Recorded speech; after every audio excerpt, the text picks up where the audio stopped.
புன்னகையில் தேன் தெளிச்சு பக்கம் ஒரு சொர்க்கம் வருதா?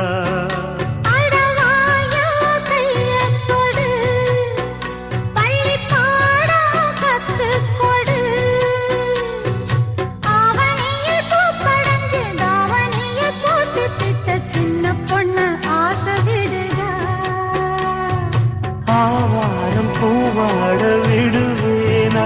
ஒரு அச்சாரம் வைக்காம இருப்பேனா?